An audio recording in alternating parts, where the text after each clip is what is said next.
Hello বন্ধুরা, শাশুড়ি বোন রান্নাঘরে তোমার দিকে অনেক অনেক স্বাগত। দেখো আজকে আমি একটা রেসিপি নিয়ে চলে এসেছি, বানাবো ডিমের রেসিপি।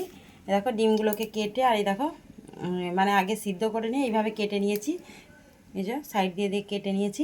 আর এখানে পেঁয়াজ কুচি নিয়েছি, এখানে টমেটো কুচি নিয়েছি, এখানে দেখো মুড়ি পেঁয়াজ নিয়েছি, আর এখানে দেখো আদা রসুনের পেস্ট নিয়েছি। আমি কিভাবে কি রেসিপিটা করব তোমার দিকে শেয়ার করব। খুবই অল্প মশলা দিয়ে এই পেঁয়াজ মুড়ি পেঁয়াজ দিয়ে ডিমের তেলকাইটা আমি তোমার দিকে আজকে শেয়ার করব। খেতে খুব ভালো লাগে, এই পেঁয়াজগুলো খেতে খুবই ভালো লাগবে, ওকে দিয়েই ভাত খাওয়া যাবে। তোমরা আমার রেসিপিটা দেখতে থাকো আর কমেন্ট করতে থাকো আমার রেসিপিটা তোমাদের কেমন লাগছে।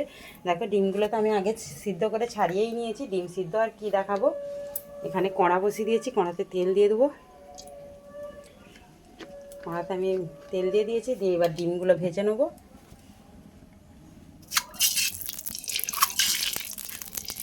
ডিমগুলো ভেজে নিয়ে তোমাদেরকে আবার শেয়ার করে তোমরা দেখতে থাকো। এখন তো ওই তেলেতেই আমি এবার দিয়ে দেবো মুড়ি পেঁয়াজটা আর এমনি পেঁয়াজটা,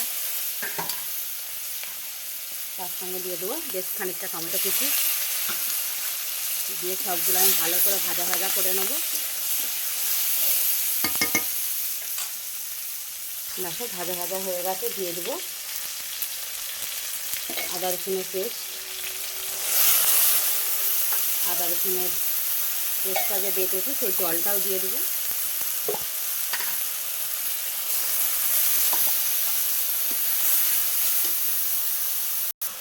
আর বাকি মশলাগুলো যা নিয়েছি সবই দিয়ে দেবো।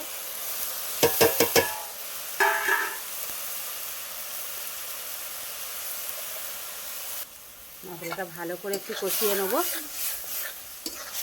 দিয়ে টমেটোটা একটু নরম হয়ে গেলে তবে আমি একটু জল দেবো। মশলাটা কোথায় গেছে, ডিমগুলো আস্তে আস্তে দিয়ে দেবো, দিয়ে দুবার একবার হালকা হাতে নেড়ে নেবো, দিয়ে বেশ খানিকটা আমি জল দেবো। পেঁয়াজটা আমার সিদ্ধ হবে, খেতে ভালো লাগবে, তবে মুড়ি পেঁয়াজটা সিদ্ধ হতে সময় লাগবে।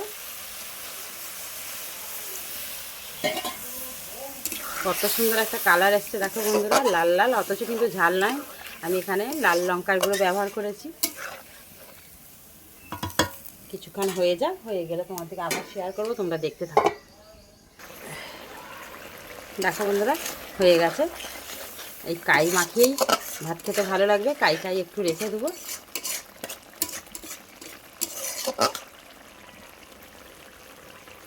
ঢেলে নিয়ে তোমাদেরকে আবার শেয়ার করছি।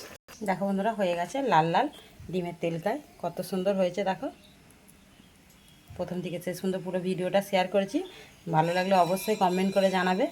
অনেক অনেক ধন্যবাদ।